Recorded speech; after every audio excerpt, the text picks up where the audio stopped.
We're ready to roll. Yeah, yeah. All right. All right. What's up, everybody? Hello. Hello. How's everybody liking the Dark Arts Festival here? Yeah, see? So, A little rain won't stop us. that's right. That's what I like to hear. So, we have a panel here of local filmmakers. Why don't you guys introduce yourselves? I'm Michael LoCicero. As Jimmy said, yeah, local filmmaker, producer, writer, actor. I run a production company called JL Pictures, based out of Rhode Island here. Had a feature that we released a couple of years ago now called The Killers Next Door. It's a thriller that you can find streaming online on YouTube, Amazon Prime, Tubi, among others. And we have a next feature in the works that we're just getting into the pre-production phase of trying to find investors and finance this beast, and with the goal of shooting it next summer. And that feature is called The Sand Trap. It's a horror comedy. I'd like to say it's, think Caddyshack meets Shaun of the Dead, but instead of zombies, it's the occult. I'm sold. Yeah, good. Give this man money. We'll have a little video, a little pitch video for it that we can show you in a few, but yeah. My name is Vincent DiSanti. I'm the owner and operator of Womp Stomp Films. I'm a director, writer, producer, actor, all the things I think you need to be an independent filmmaker.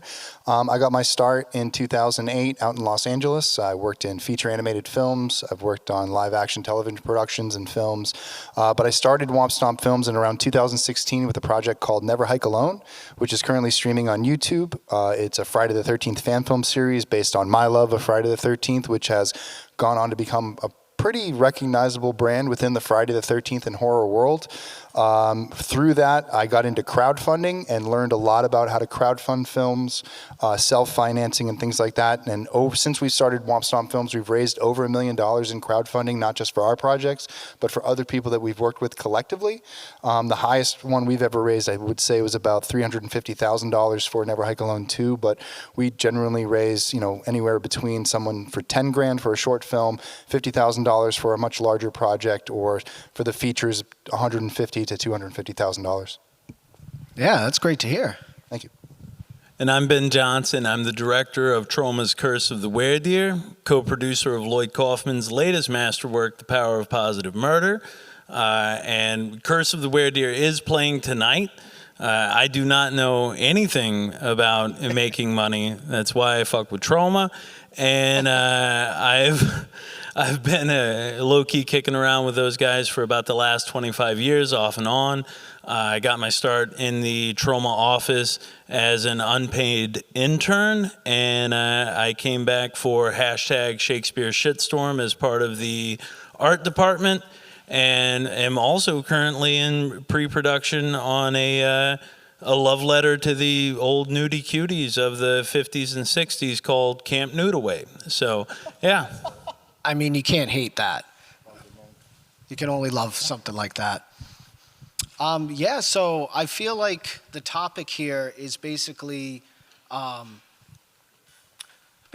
to raise money for the film. How to get the film from the idea to, all right, we got the green light, we got the go ahead, let's do this. I guess we could start down the line. Yeah. Because you said you made your feature film. Yeah, so Do you want to, not to cut you off. No. Do you want to talk about that and explore, like what I was saying, where right from the idea to production? Absolutely. So our first feature, The Killers Next Door, it is very, very low budget, micro budget. I would say we were probably right around $100,000 at the end for the budget that we worked with. I was very fortunate, excuse me, to have a location already at my disposal. My family owns a cabin up in the woods of New Hampshire, and always knew that I would have permission to shoot there on their property and around the area. And so I just took advantage and wrote a script that worked and made sense for that location. We also shot some here in Rhode Island. But yeah, we didn't go the crowdfunding route except for post-production. We did start a seed art definitely. campaign. Yeah. Post, yeah. Yeah. So, but as far as obtaining the budget for production, we basically developed a prospectus / pitch deck. There's so many different terms for it and kind of variations. But basically, this lookbook, so to speak, of what the production is, cast and crew that we want to have involved, or that we already do have involved. Kind of a financing plan of how investors can make their money back, or at least what the structure would be. Fingers crossed that they could make their money back, because it is a huge gamble. But I was very fortunate to already have first money attached to one of my business partners in our company. He put a good chunk of the budget to get us started, and then we kind of just, I don't know, honestly, it was like once we had our pitch deck together and we made a pitch video for that film as well.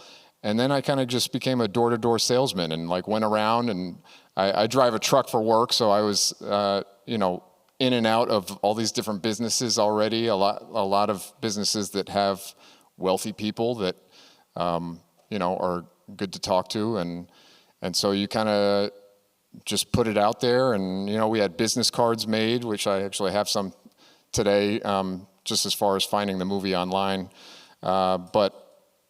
You kind of you give your used car salesman pitch and see if people might be interested, and it tends to work especially when you already have an investor on board. It kind of you get that snowball effect. Definitely. But it was a grind. It was tough. We had to push production for a few months because we just didn't have the funds yet. But once we were ready, I wrote the film knowing that we were going to make this with a very low budget. I think you gotta do what's attainable. We're not making any kind of big major Hollywood film here. And I think we knew we had a solid script and that we could make this work. But obviously, you want to pay your cast and crew and make sure they're fed and everyone's well taken care of, and get insurance and all the stuff you need. And so we finally got to the point where we felt like we could do it. And so with the next film, we're kind of upping the ante a little bit, where we want to find a bigger budget so we can pay people even more, and we are going to need a lot more practical effects. And it's kind of like a higher end version of the first one. But I'm really going to kind of be going the same route, and even reach out to investors that maybe weren't involved in the first one, that passed on the first one, and see maybe if this might be something they're interested in. And I don't know, I would really love to hear more about the crowdfunding experience from you, though, because that's something that, it worked for our post-production. We only were seeking I think about $10,000. I think we got $9,000 out of it. And it was successful as far as that goes, but to be able to really make it work in today's economy and how it is now, it seems like a major challenge. So yeah, definitely. I think that would be a good segue to idea to production, and then the crowdfunding in the middle. Yeah, no. Or even at the end with post, No, crowdfunding can come in a different ways. And the thing I always tell people when they first get started is you have to be willing to invest in yourself before anyone else will invest in you. So when we started the Never Hike Alone project, as an example, it was just me and 5 other friends. No one was being paid. It was just costing money every week. We were going up to the mountains and shooting teasers and testing cameras and trying out different costumes. And that was the experience. It was, Right. you know, that was the experience of going out with your friends and creating stuff that was really the spark that put everything there. Now, out of that, we got footage and we got photography and we got things that we could use to sell the movie down the line. But it was really about creating what I like to call it's like you create a band. Like everyone has their own instrument. You got to Right. get together on the weekends in the garage. You got to practice. You got to come up with a set list. And that's before you're ever going to play a gig. Now, when you go play a gig, you're probably going to have to pay money to go to the gig and go and play for nobody for a little while and keep doing this. And that is really Right. the same thing in independent filmmaking. And so when people want to approach crowdfunding, I mean, you're coming up to, I mean, when you look at a film that comes out from the major theaters, you're talking about major marketing. You're going up against things that are on every street corner, on every iPhone, on everything that you're flipping through. There's little pop-ups. How do you find your way into an audience that will resonate with what you want to do? So yes, you can build a crowdfund, you can do all of these different things, but if you don't know who your audience is and you don't know how to attack that audience with marketing and saying, this is something you want, come get it, you're struggle. So that's usually the first thing I ask people to do is figure out who they're making their film for. What is their goal and how much have they invested themselves into it, whether that be sweat equity or their own money to get artwork made or other things like that. When it comes to crowdfunding, there's a whole spectrum to kind of look at because you're not just a filmmaker anymore. You're a tap dancing promoter. You are a filmmaker. You are also a vendor who ships stuff to people and you know has to work out a Blu-ray deal with this vendor and a VHS deal with this vendor and pins and T-shirts and shipping and handling and all of these different things that when you raise your crowdfunding budget, if you raise $100,000, well, 25,000 of that is going towards buying stuff to give to the people who actually invested in you. Yeah. But at the core of it really comes down to, again, it's finding your audience, relating to them, and then knowing how to speak to them. And so over the time, that's what we've slowly done is start small, work with smaller projects, start to build an audience, and then when that audience responds to what you do, that's when it becomes really fun, and you just gotta, then it becomes about running a crowdfund and knowing how to tier, you know, each reward, understanding that, you know, you got to make a movie along with this other things and planning that out months and years in advance so you can kind of get through there. And that's been our success with that. But there's also, you know, the lookbook and the pitch deck, and it's just a different avenue. And the reason why I pitch people on crowdfunding sometimes is that when you go down, you know, you create your lookbook, pitch deck, you go out to investors, you got all these people sort of there. You're almost inviting people to be your boss. All of a sudden they've given you a ton of money and they want, oh, you know who should be in this role? Or you know what you should do in this scene? And you want to say no, and then you might say no, and they go, yeah, well, I'm going to pull my money out. And all of a sudden you're losing control of your own creative, you know, product. The thing I love about crowdfunding when it can be done well is that the buck stops with you. You can get, it's direct artist to fan consumer. It's just you're getting the art directly from the artist. You're not going through 12,000 middlemen. You're just getting it from the artist, like coming here to a convention and buying the art from someone who's painted it or buying a book from someone who's written it. It's really a special experience because then you start to know who your fans are. You have a personal relationship with them. And if, like, we have about maybe 4,000 to 5,000 people that support our projects, but if those 4,000 to 5,000 people can get us the numbers of $200,000, $300,000, we can figure out what to do with that and do a lot with that. So my experience was a little bit different. Overall, as far as finding funding, I funded the majority of Where Dear myself. I had the good fortune of having a business that could help support it, run a laundromat. We used the laundromat as our production office. The town that I live in, it's a town of 2,000 people. The county that I live in Tennessee, didn't require me to pull permits. So we just simply had to work with like local law enforcement. I was working part-time at a grip shop. We got our grip equipment for 66% off of what they would charge us. Camera guy, the camera store in Nashville, we rented our lens kit. The guy gave us our lens kit for literally like 1 day rentals for 3 weeks, right? So we paid 3 days for 3 weeks, and that we were able to get because he just so happened to be a Troma fan. So when you talk about knowing... See, that helps. Yeah, knowing the people that you're making it for, knowing the people that you're at, it's largely about talking to people.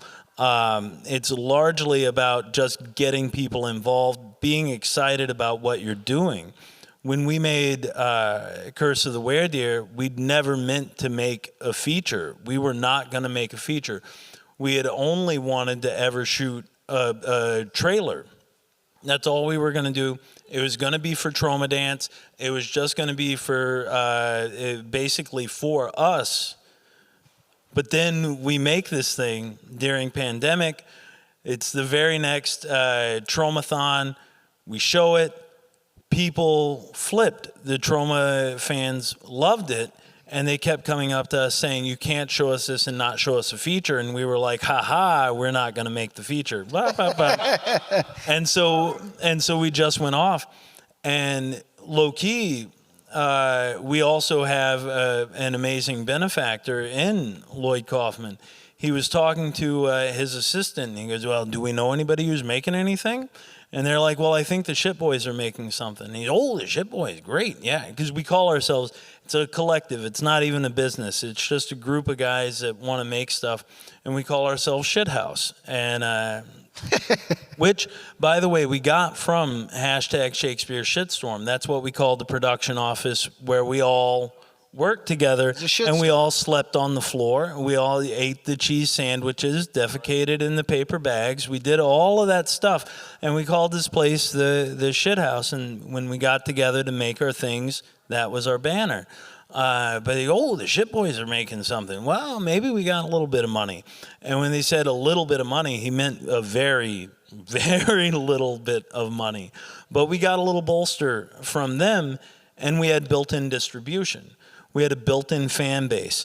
And when we did take to crowdfunding, because we did, I don't know how to manage it. I hate being a t-shirt salesman, and I had to own it all myself because there was nobody else to do it for us, right? Like, we had to run all of that. We don't have any sort of structure, and because we're hopeless artists. But we got people who wanted to donate time, who wanted to donate energy, effort, talents.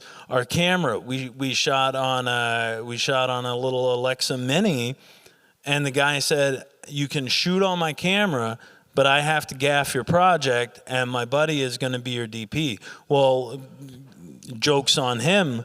We already had our DP locked in, and that was his buddy. So, ha, sucker. Can't tell me what to do. Yeah, I like the Ari Mini. Pardon? The Ari Mini? Beautiful camera. And again, the kid had his name Sam Zhang. He shot our movie, and then he went to AFI directly and now refuses to answer our phone calls. So that's usually how it works, right? It's the one big success story we have. Hollywood, Trauma Wood, whatever you want. That's just the business, you know? Listen, and Trauma is tremendous, though, as far as support goes. So if you can find... 100%, yeah. If you can find a company that is willing to distribute, that is willing to promote and put your stuff out there, even when you're in pre-production, when you're in production, because we would make stupid little social media posts, and the next thing I know is our dumb poster getting boosted from the Trauma main account, from Lloyd's account. So we're getting eyes on the project. And for us, it was all about that. I think we shot Werdeer for about 40,000 all in, and it looks at it. I would think like at least 100, like easily at least 100. Oh yeah, nowadays you have the technology to sort of, cut corners and just explore all different types. Well, you have it in your options. pocket. You have it in your pocket. You have a phone. Yeah. If filmmaking is what you want to do, if it's what you want to do, there are no barriers anymore, because you can learn your craft on your phone. You can learn your craft in your hand and then apply it bigger and bigger. And each time as you go, it should get bigger and bigger and better and better. Yeah, absolutely. Otherwise, you're screwing up. And you should go back to like flipping burgers or whatever. But like whatever it is, find another passion. I don't know, but it should always get better is the idea. You should always learn something from what you're doing. Yeah, that's kind of like my creed. It's like you always have to learn, whether it's your mistakes or even if you succeed, you're like, well, how can I be better next time? Because you're always growing, and the story and your work gets better for it. It has to. It has to. And that's where this is great to hear about crowdfunding and learning how to get money in general and not just drain your own bank account is a wonderful thing. Because the return, if you're doing it to just make money, there's no point in it. You won't. Yeah, you no. won't. It'll take forever and a day. And those success stories are few and far between, at least in my experience. I don't know about y'all's, but in my experience, few and far between. Yeah. So yeah, I think this would be a good time to show what you guys have. Great. Sure. Do you have the remote? No, I don't. Do we have those things queued up? that's up there. Okay. No, you could just play them Random. as you see fit. Let 'em Shuffle. Yeah. Oh, the lights are going down. Living your best life? We've all heard the saying, a bad day of golf always beats a good day at work. Well, at the Stony Lee Golf Club, we stand by that philosophy. With pristine fairways and an endless supply of golf carts, there are tee times available for everyone. Like our good friend Nick here. Look, having some trouble, Nick? Whether you're a seasoned veteran or holding a club for the first time, we promise to take your game to another level. My golf games never look better. We ain't your typical golf course, folks. This family-owned and operated public course has been around for almost a century. The grounds here are truly special. Oh, Nick. At first I was pissed, but this place is awesome.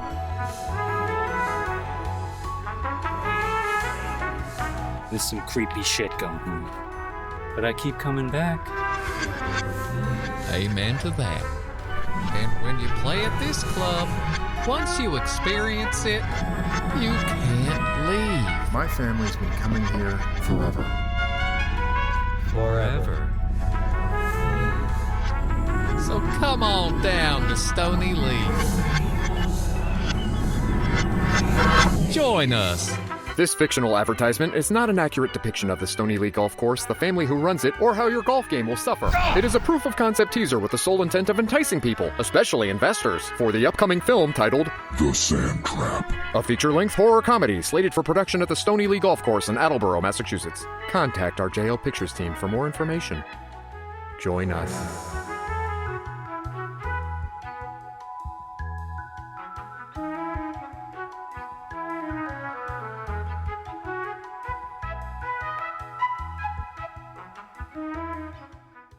About. So yeah, that's our pitch, little teaser pitch video for to find investors for our next production, The Sand Trap. And the idea was to have kind of like a fun '90s, 90s TV commercial type of feel, because it is a horror comedy and probably leans into the comedy a little heavier. In my Definitely. opinion. Yeah, so, this is another situation where we came across a location that we would have access to, this golf course that we can shoot at and have permission to shoot at. And I really loved the idea of being able to shoot an entire movie at basically one location and not have any major like company moves, because that's costly. That's ideal. Obviously we'd be moving around the golf course, but we wrote the script and the entire thing will take place on the golf course. And, like I said, compared to the first film we did, I'd like to up the ante with this one budget-wise, because a big thing that seems like a general kind of theme among all of us is that marketing is everything.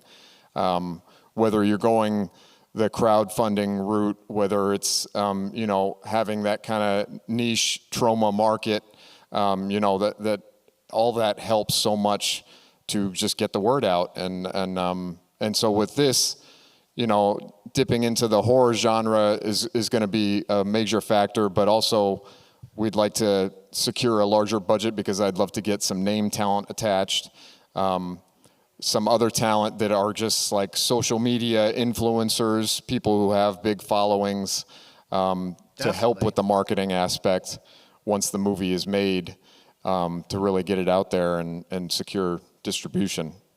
But yeah, this is Yeah, that's awesome. fun little pitch video. Very fun. All right, let's roll the next clip.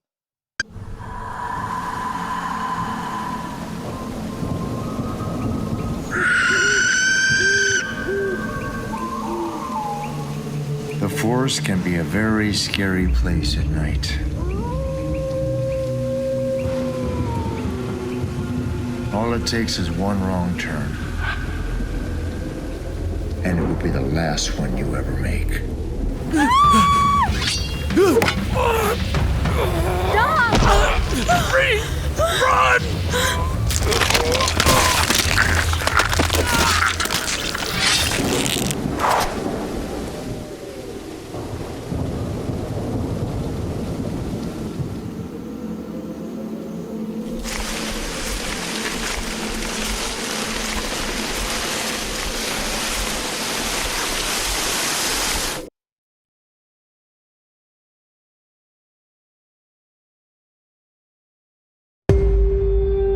We're dealing with the ghost of an Italian crime boss. We have to summon it before we can cast it out. They called him Paulie the Butcher. The butcher?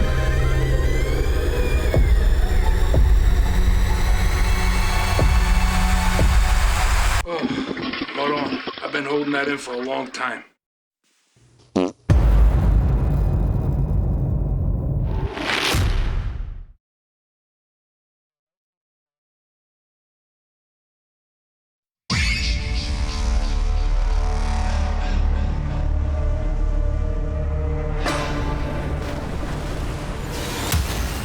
This talent has a past that no one wants to talk about.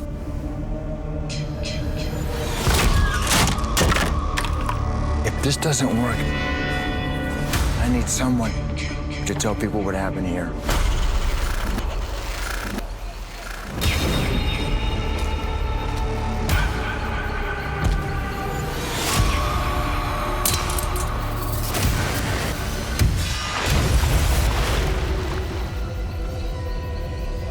We were attacked.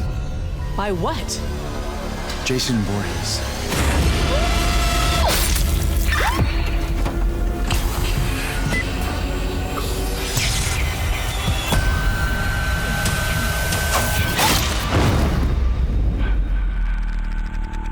Hang on, kid! He's not real. He is real. I know because he killed my mother, my friends. Look, I was at the crime scene the night your son went missing. I know it was Jason. If you want justice for your son, then you're gonna have to trust me. And we can finally send Jason to hell, where he belongs.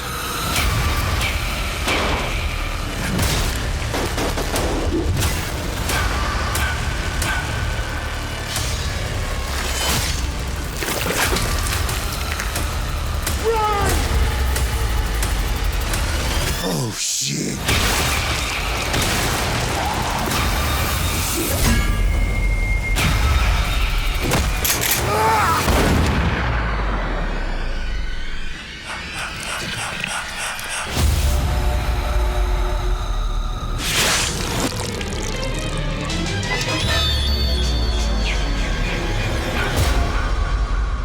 I know this guy. You do? Yeah, he's a YouTuber.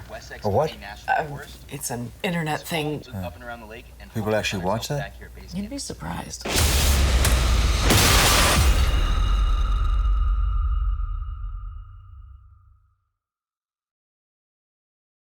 Fantastic. Cool. So Mob Ghost. The last clip? No, I'm just kidding. Yeah, so that's a little taste of the Never Hike Alone series. Everybody asked, how do we get away with it legally? These are free to watch on YouTube. Everybody who has donated to these does it free and willingly of their own thing. The Friday the 13th franchise does not care. The alumni love it. Obviously, there's alumni still in it. But we're currently working on 2 new projects right now. One is a master cut of the entire series in one fell swoop with some extra footage. The other being the first thing that you saw, which was Ghost in the Fog, which is our foray into animation.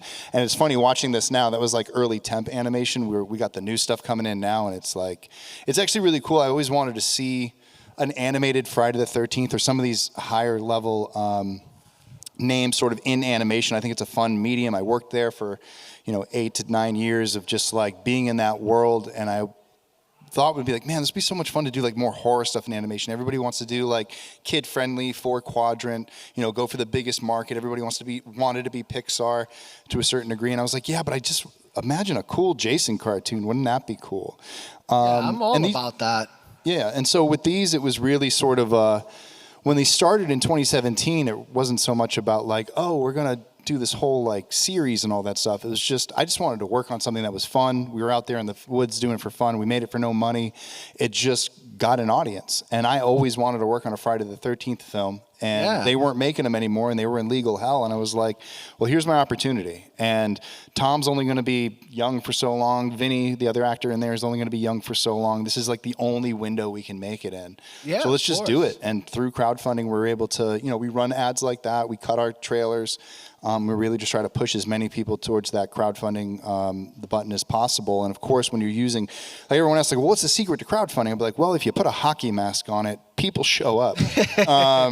And they do. I mean, we connect with other, but not every Friday the 13th fan has heard of it, and not every Friday the 13th fan is convinced that a fan film is going to be any good to watch. It took a lot of, the first time we crowdfunded, we failed. We tried to raise 40 grand. We raised a little over 20, and then it fell apart. And then we went out and we made more, and we made a bigger trailer, and we shot half the movie.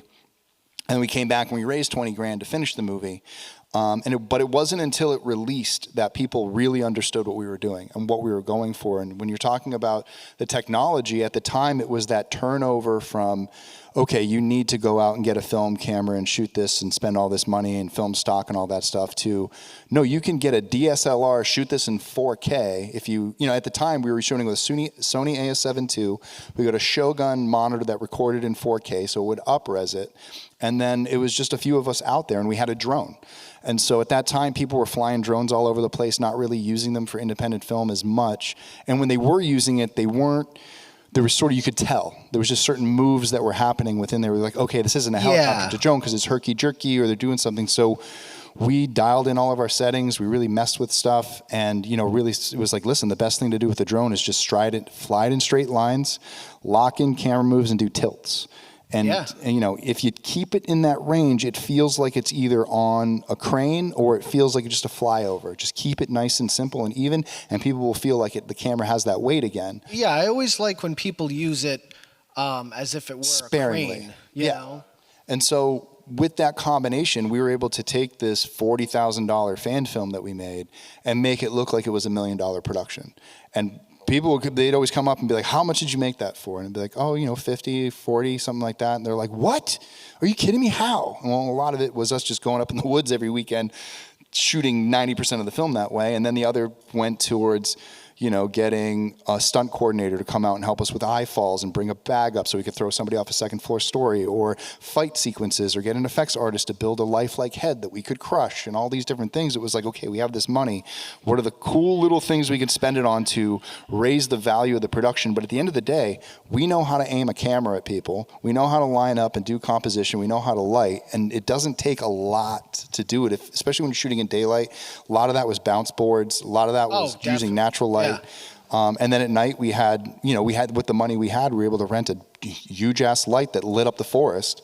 And we said, all right, let's go. And we would shoot all night until the morning came up. And, that resonated with fans. And so that's kind of turned into this. Now, that last trailer that you watched, that was a fan who cut that, who's a professional trailer cutter. Oh, so awesome. Through your own network of people who start to really, follow your stuff, people will start contacting you. In fact, the people who were doing the animation, they were fans of the original film who reached out. And I noticed that they had an animation in their email. And so I was like, hey, do you work for an animation company? Yeah, well, let's meet sometime. And now, 3 years later, we're doing an animated short together.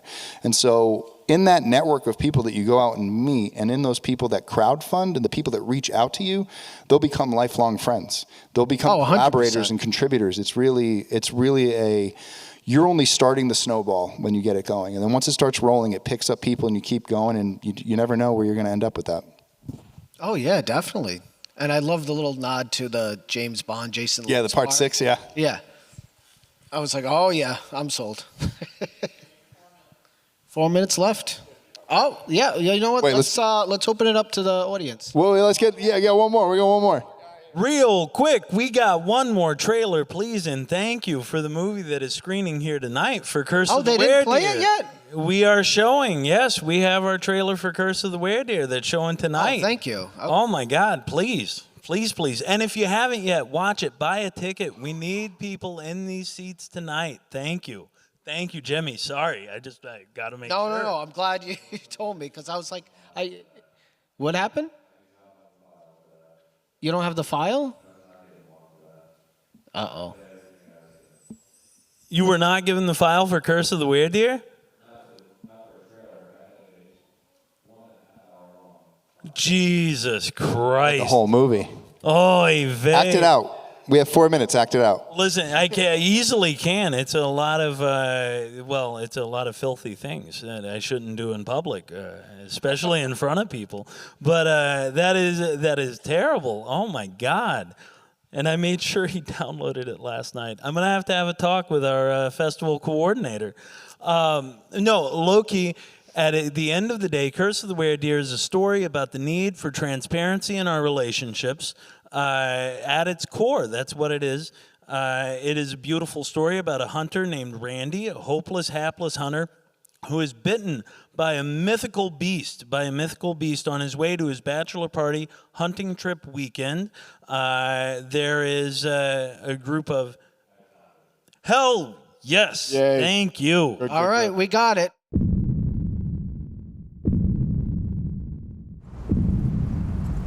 In these woods was a monster. Can't shut down hunting today, Mr. Warden. Yeah, it's doe day. It's the one day of the year we get to hunt the lady deer. Hot man, hot deer. There ain't no weredeer. There ain't no windy dagos, and there ain't no monsters. Beware the woods! Now you have fun this weekend on your bachelor party hunting trip. You best come back to me in one piece. And if I don't, will you still marry me? If you are bitten, you too will become a monster. Hey, man! You all right, buddy? You all right, man? You're dead!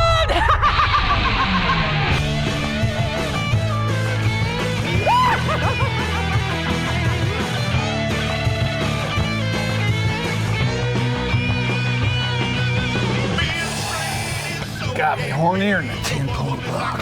Your obsession with killing is driving you all mad. At what cost? How much for the price? I think he might be gay. His best friend. Are we ready to get out there and murder all them furry, fluffy creatures from God? Not to eat, but for the sport. Now let's kill some fucking deer! It's so damn gay. Being straight is so damn gay. Being straight is so damn gay. Best friends! Oh my. Sounds like they're having fun over there.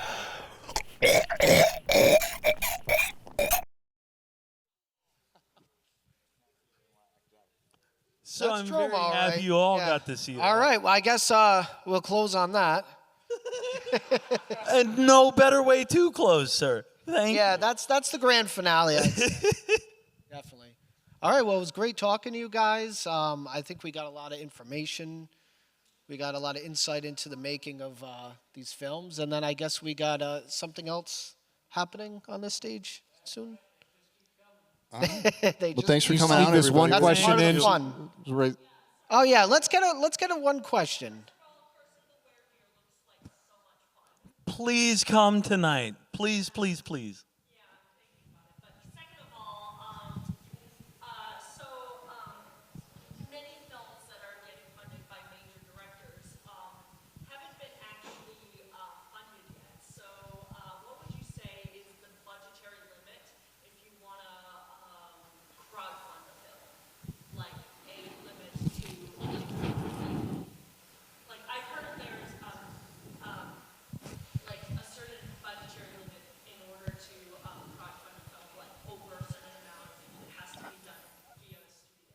No, that's not true. You can crowdfund as much as you want. There was one that was just done for, I think, $1.5 million.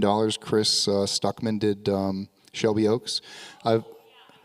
Yeah, there's no limit and there's no minimum.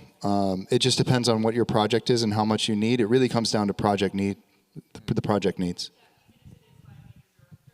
Yeah, I mean, major directors. I just worked on a crowdfund with Jimmy Simpson from Always Sunny in Philadelphia and a ton of other projects. Zach Braff did one. I mean, anybody can crowdfund. That's what I noticed too.